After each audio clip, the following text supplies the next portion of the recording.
questions. We start with questions. First of all, for the camera and everyone else here, my name is Staff Sergeant Warren Wright. I'm the Detachment Commander for High Prairie and Foss Detachments. In American terms, I'm the Chief of Police. Cool. Okay? We don't So, like to do that. that's fine. American terms.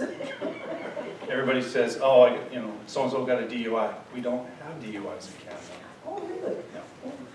So, you asked a question. The question is this: how many officers do we have? We have 21, but they're not all specifically for policing provincial calls. So, of the 21, we also have access to FOST, which is 5. So that makes 26. But of the 26, one is exclusively for East Lake Community Settlement. One is for the Peavine Settlement. One is for Gift Lake Settlement. One is for Tikimik. And 2 are for drugs. They're drug cops, they're narcs, right? Okay, so that's 6. See, that is what people don't know. We just assume they're all for here. We don't realize that they're specifically in certain places. We know you go out there. Well, of the 26, let's take FOST off for a second, okay? So now we have 21. So 21 minus 6 is 15. And of the 15, I'm a provincial, George is a provincial. So that's your 2 senior NCOs. How many workers do you have left? 13. 13 workers, which are a combination of constables and corporals. Now of the 13, they're responsible for all provincial calls. We do not have a municipal contract with the Town of High Prairie per se, other than the 2 drug positions are paid by the Town of High Prairie and the county. But we are paid by the province, so our positions are paid by the province. And as such, we are responsible for basically an area from Sunset House, like the north end of Sunset House, to, what's the intersection north of Whitefish River? 88. And including FOST, we're halfway to,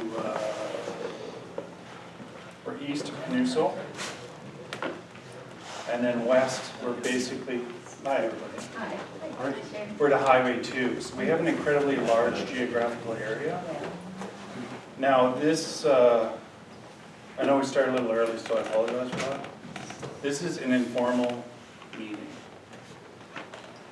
I wasn't planning on asking people to come up to the mic. I wasn't planning on sitting in the mayor's chair and do any of that stuff.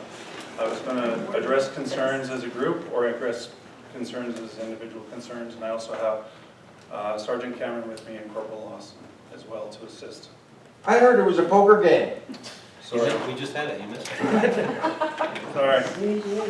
So anyway, we have this huge geographical area, which obviously goes way down south past Venanabo. And then from there, we also have certain sort of hotspots within our detachment that seem to garner most of our attention. And that's where we tend to go to when the calls come in. Largely, we don't have a lot of property crime in this detachment area. We have a lot of persons crime. What's it? Persons crimes are like assault, threat, sexual assault, well, essentially domestic. Yeah. Are Things we of at that full nature. capacity? No, We're not. What are we short? we are short. We are short three right now. Positions? 3. And they're all full-time positions. Yeah. And what's the reasoning for that? 2 are long-term illnesses. One's short-term, one's long-term, and the third one is somebody who's transferred in that hasn't been able to sell their house. However, that's about to change in, they're supposed to be here the 1st of November. So in the case But we've been waiting a year for them. In the case of a long-term disability, that was somebody that was hurt from this detachment? Yes. Okay. So long does that position stay open then? If that person, say, can't come back, or it's gonna be a long time? It just depends. I mean, usually within about 6 months, I'm asking for that person to be back, but Okay. It's So been it's a 6 months. reasonable time. It's better than what it used to be. It used to be like I've been other attachments for years. Yes, it can right. be years. They won't fill that position because that person technically still occupies it, right? Until they're transferred or whatever. 5 years ago, no, longer than that, it was when Myron Friesen was here. 8 years ago, there was a study done to determine how many police officers we needed for the community. And we were told at that time that we needed 5 more additional bodies. Right? And so when I got here, I said, where's my 5 bodies? And they said, oh, we've done a recent study. You don't need anybody. You're good. And then compared to other detachments, like, let's say the most extreme case, let's say high level, right, that are incredibly busy, they also need bodies. So if anybody's getting bodies, it's going to go to the top sort of 10 detachments before it comes down to us. So we've always been told, well, you're just going to have to make do. And that's is the it same funding? story year after year. Is it funding that's the issue, basically? Yep. Goes back to funding. Funding. And I don't think the provincial budget that's coming out next month's going to help. No, but I'm saying that you're contracted from the federal, right, to the provincial. No, it's a 70-30 split. The province pays 70% and feds pay 30%. Yes. Hi. So how do they gauge their study? What are they using for stats to determine if you need those 5 officers or not? I think, and I've always been a street police officer, so like I'm not really good in terms of the, what do you call it, rubric? Yeah. The math behind it. But basically what they do is they study the calls of service and the types of calls for service, and it's called the Crime Severity Index. And then they plug in the population versus the calls, and then somehow they have a formula as to how many police officers we need on the provincial side of those. But there's also 3 classifications of, well, 4 classifications of police and how they're paid, right? Either it's through the provincial funding, which is that 70-30 split, or they're federal police officers, which is 100% from Ottawa. Or you get enhanced, which is paid by the municipality. Typically, a police officer costs $165,000 a year. They don't get paid that, No. but that's what it would cost. So if we went to a community and we said, we would like you to pay out of your budget for another police officer, that's going to cost roughly $165,000. So do we have any federally paid? Not here, no. The feds are in Edmonton and Calgary. And they do things like they don't wear a uniform, obviously, they're plain clothes. And if I can again go back to the American model, because a lot of people understand that, they follow things like the FBI, DEA, ATF, alcohol, tobacco, firearms, ICE, Immigration Customs, Excise. They target the big, sort of the major crime groups, right? And they've renamed themselves and they have a new acronym now, and but we don't see them up here.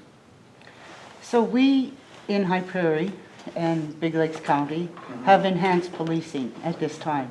You have 2, yeah. Right. Could you explain more on I how would that love works? to, but you know what? Purple Lawson is one of your enhanced police officers, and I brought him along. What would you like to know? So what is enhanced policing and what do they do?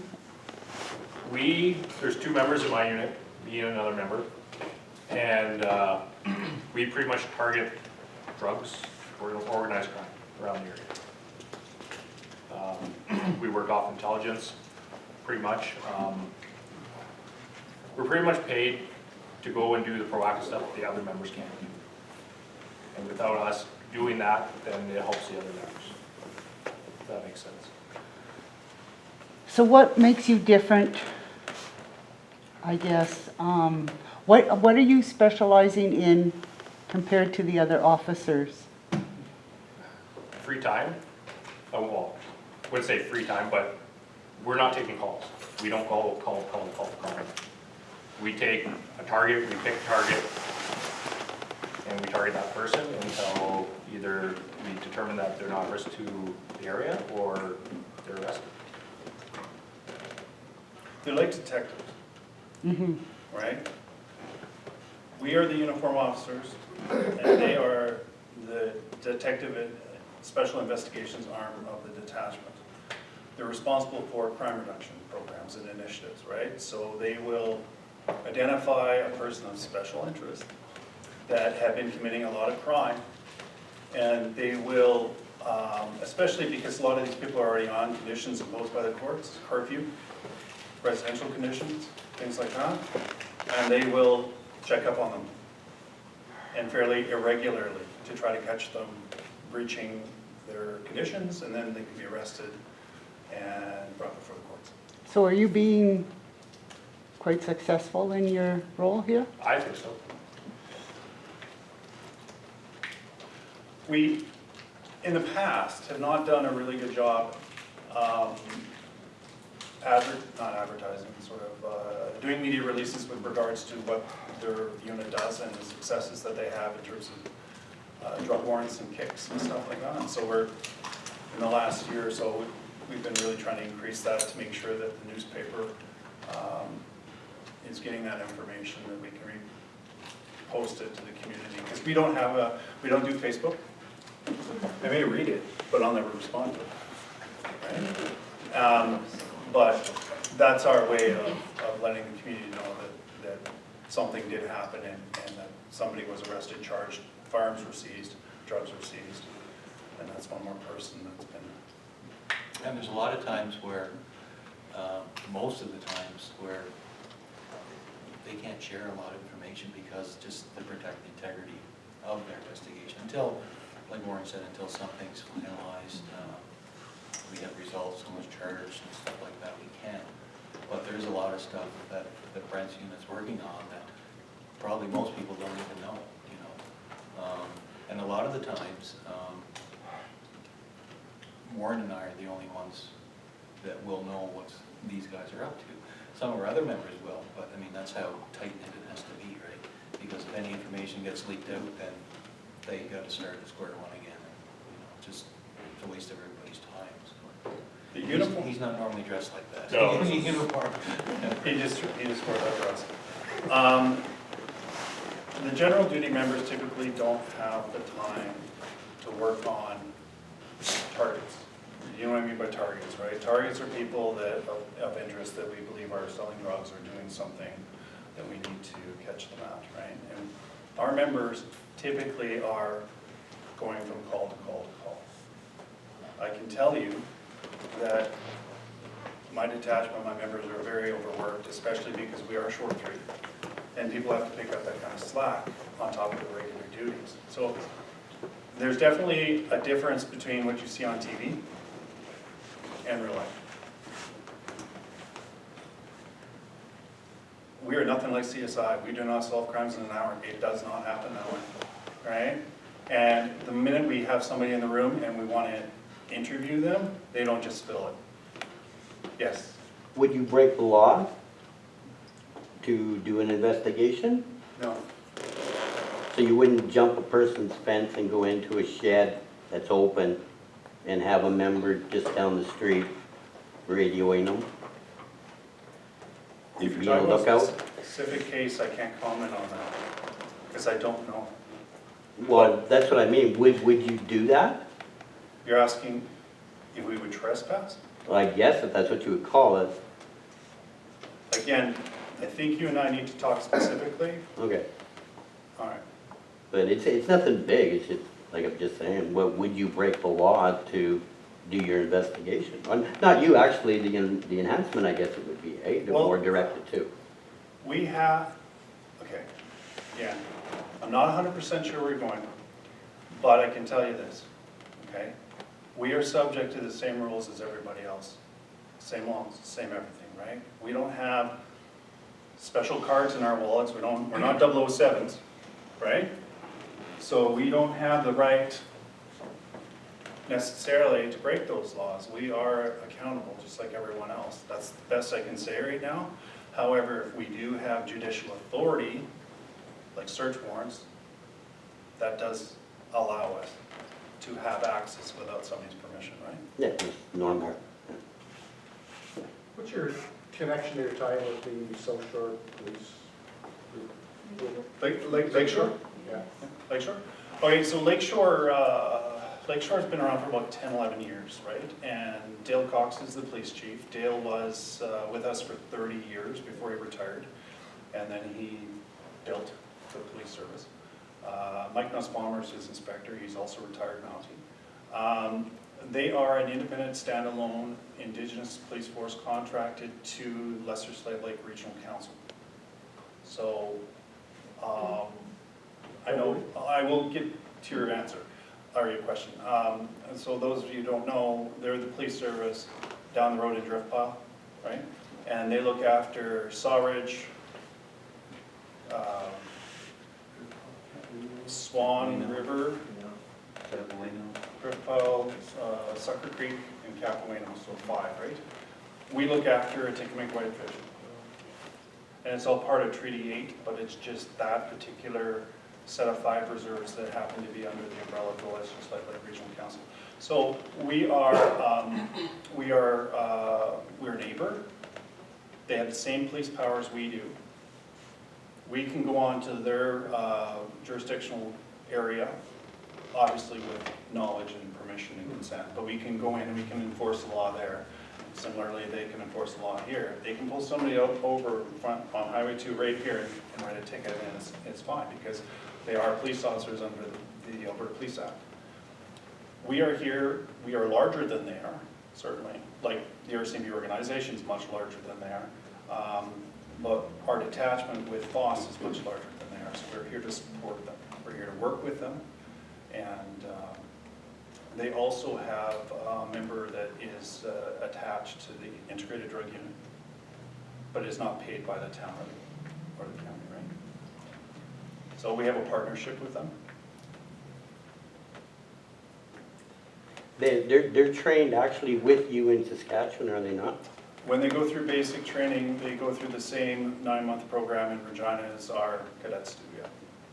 And High Prairie could actually ask regional to come in and have you guys removed, could we not?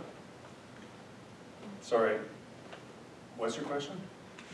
High Prairie residents could ask the minister to have regional do our policing instead of the RCMP. Hypothetically. There's 25 of us and 15 of them. Well, they would obviously have to do a recruitment in that there, but that's another thing too. Their members actually are from their community, eh? They live in that community. Not all of them, no. Maybe 3 right now, 4. Or are they transferring in and out, like, or are they planning on actually retiring? Because a lot of your force is not going to retire here, are they? No, no. They would prefer to recruit locally, but I think currently they only have 3 from that Driftpile area, or from this area, if you don't include the chief and the inspectors. Yeah. You only have 3 officers that are local. The rest, they are just like us, they import them from other areas. Yeah. And they may stay 25 years, they may stay 2 years. You have a question? Yeah, my name's Greg Radstack. I own the Smitty's in town here. Right. And you're obviously aware, but I got hit 3 times last winter. One was an inside job, one was unsolved, and then we were able to get the third one there through some tracking down. But I just want to say I have respect for your members here. The rapport I've had with your people that are on the street has been excellent, interacting with myself as a business owner. But what I do notice in town, and I've been tracking primarily the business break-ins and thefts in the last year or so, and I think I'm up to 25 now. There was one the other day at New Trail. Atrium. across the And the elevator in used the to- elevators there, so 25 or 26. But what I notice as a pattern, to me there anyways, it seems like there's a lack of coverage between 3 AM and 6 AM in the morning. There seems to be a gap there. And I don't have an exact number, but it's well over 60% are happening between those hours, 3 AM, 6 AM. There was one at Honda here a couple weeks ago, early in the morning, one at John Deere, 5:45 in the morning. And I just don't know if there's no coverage there between those hours. I come to work quite often, quite early. I don't normally see any, vehicles driving around. It'd be nice to have a presence there, and whether it's our town constables that are, or just someone that's, randomly maybe 3 or 4 days a week that's driving up and down Main Street, that these perps can see that there's someone actively out at night. And maybe I'm wrong, maybe there is. I'm not here every morning. I do have a study that tells me when the calls do come in, and so I have a graph. And, it's not unheard of for thieves to break into a business when the police aren't around. Okay? But more often than not, because I sign the overtime claims, typically 7 days a week, even though the members may stop halfway through the night working their 10 or 12-hour shift, they're continuing to work until usually 5 or 6. It's not irregular day. Not for me to come in at 8 o'clock and night shift to still be there. The members are typically also getting called out before their shift in the mornings too, but a lot of the call-outs were heading north. So that's what's happening, and and that happened to me on one of my calls that, your guys had to come in from Sucker Creek or something. It took 55 minutes, right? It would have been probably more Or like a somewhere, ticket maker yeah. or gift. So it was a 55-minute response time, Yeah. and the guy was still in the building when they showed up, but just unfortunately he skipped out of, one of the side doors as they were coming in. Right. So, it just, I don't know if there's a pattern you're tracking also, is there a pattern? And we caught, I think we caught the guy that was responsible for 60 or 70% of this crap last minute, but, I just, whether those guys stop or they don't care. I know one of the kids doesn't care, keeps on doing it. I went to court, and that's another, another issue there with the Crown I and can't stuff. comment. Well, I can comment, but I'm not too impressed with the Crown prosecutor side of it. All that work that you guys do, and, those guys screw it up, but that's beside the point. But, some of these people are doing, they just don't care. I go to court and there's the same people in there every week, week after week after week after week. Yes. What are you doing in court every week? I'm going for my theft. His name's on the docket. His name's on the docket, sure. So, See, well, we're not a 24-hour detachment. I don't know if that shocks anyone, yeah, but we're not. Oh, Actually, most aren't. There are very, very few that are. Grand Prairie, Peace River, I think, are the only two that I'm aware of. The rest of us, usually 20, 21 hours, so there's usually a 3-hour gap.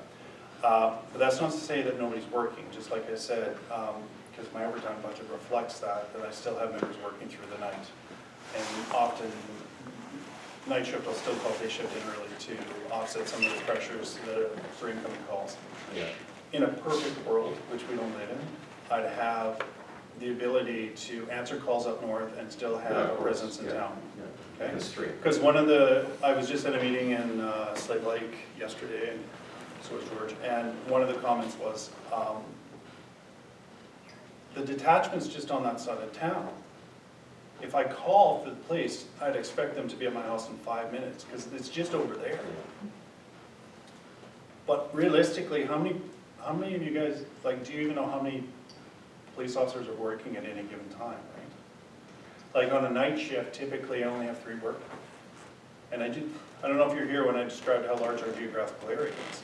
So the members will typically go they'll prioritize and they'll go to the worst calls before they'll go to, they'll go to the Yeah. person's crimes before they go to the property crimes, right? So leads to my next question, and this is for you, Brian. Is there an opportunity with our 2 paid employees with the town for collaboration with the RCMP to get some coverage during those I midnight can hours? answer that.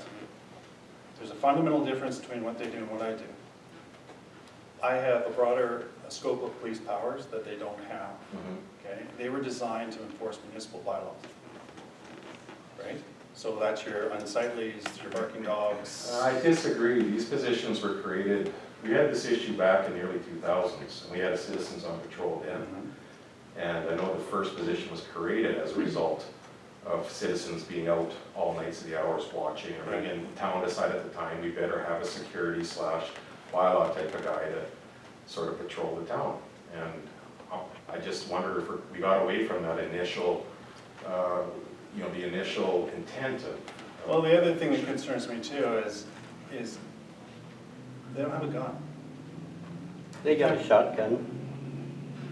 They're not supposed to use it on, But are we not looking more, I mean, what you're talking about is the visual presence?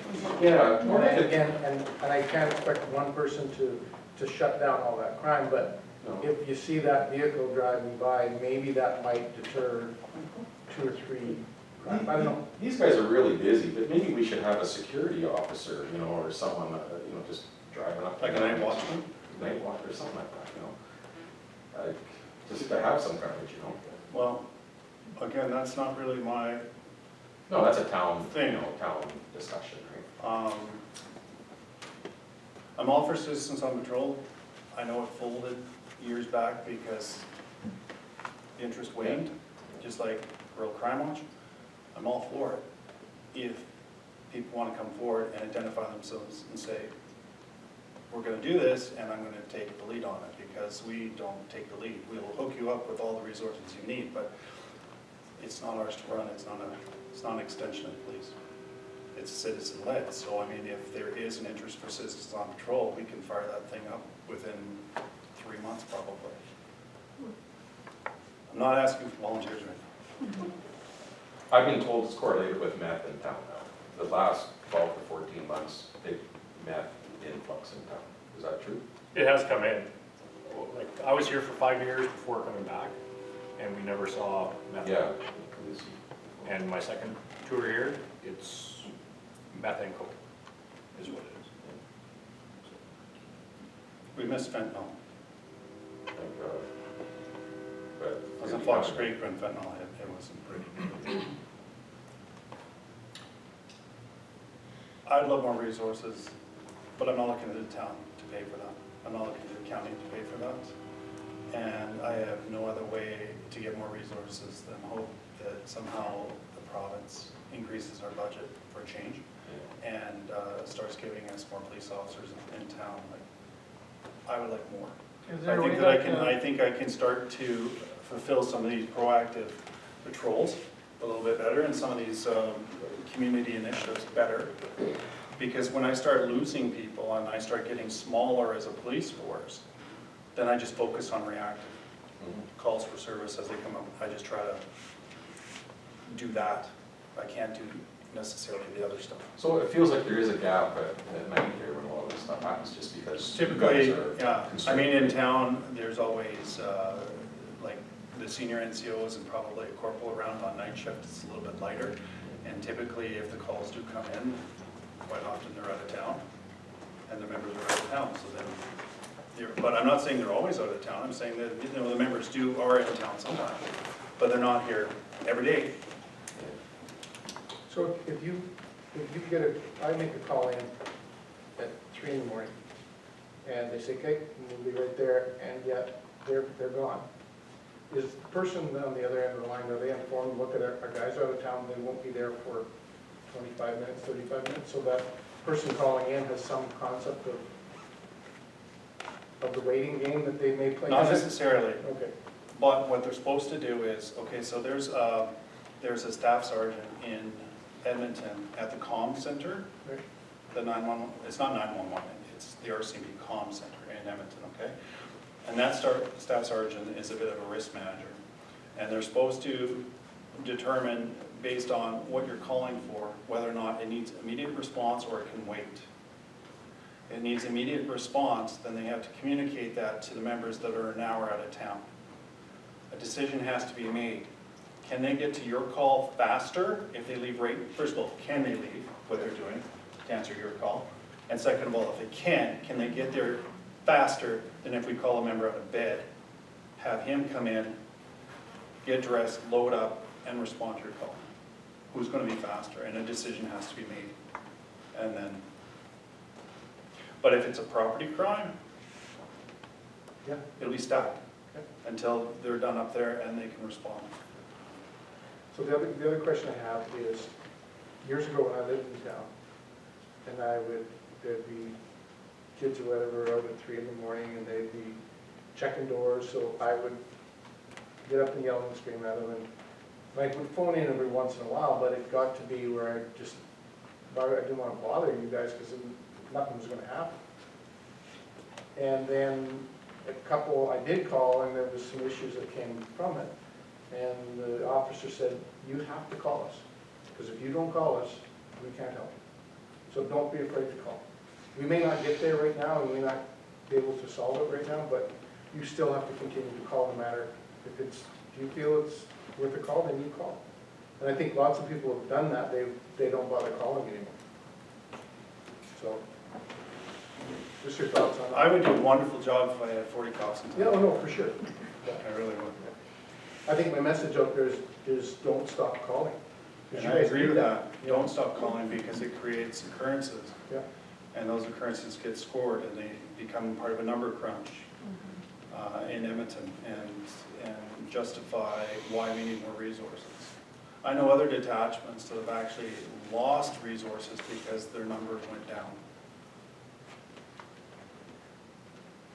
So a bit of a basic question here, what do you think is the best,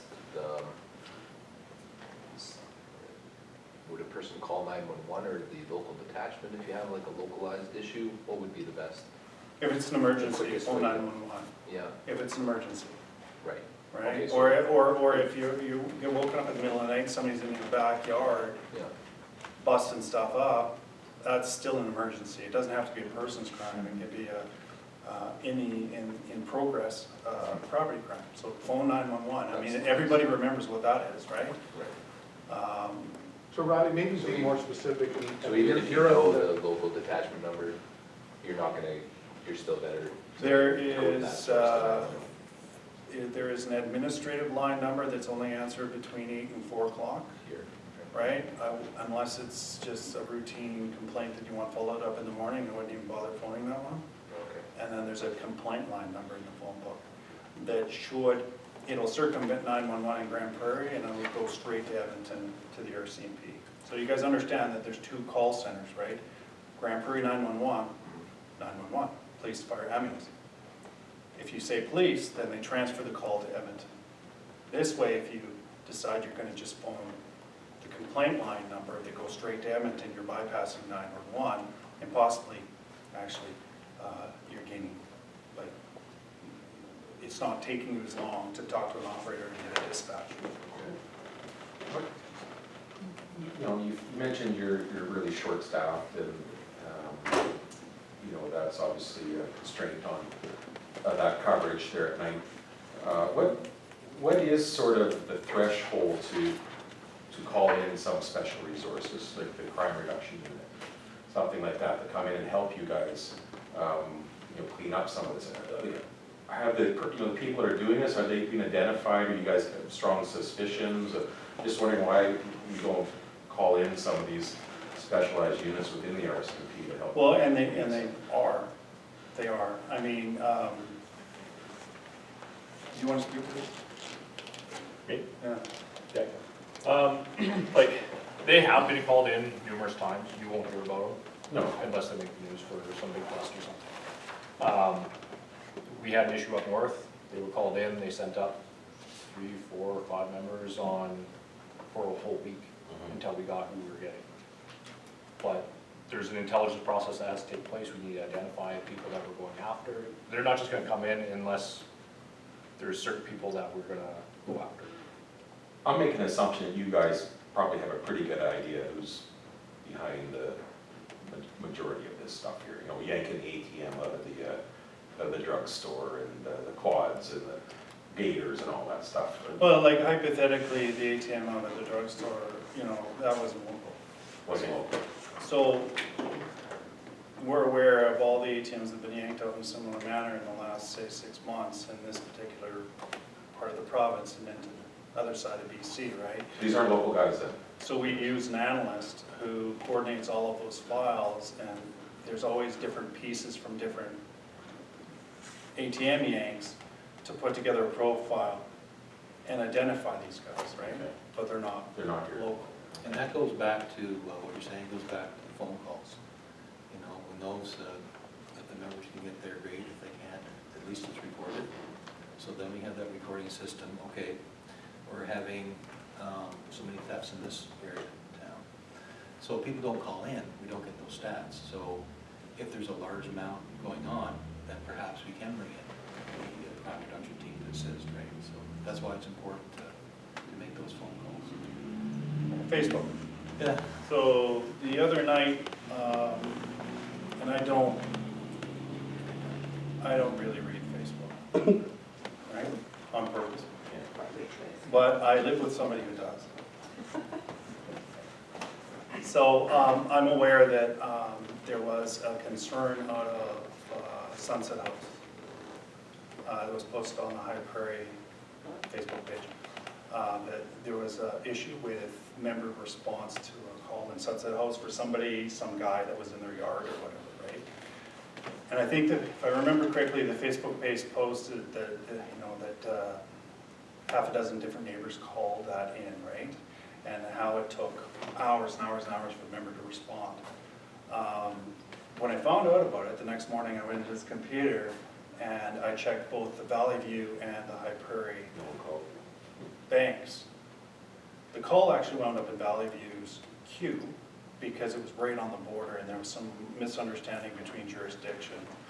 And I talked to the officer that actually attended because he was in for court, and I asked him all about it. And he said as soon as he got the call, he responded, so it was just driving time there. So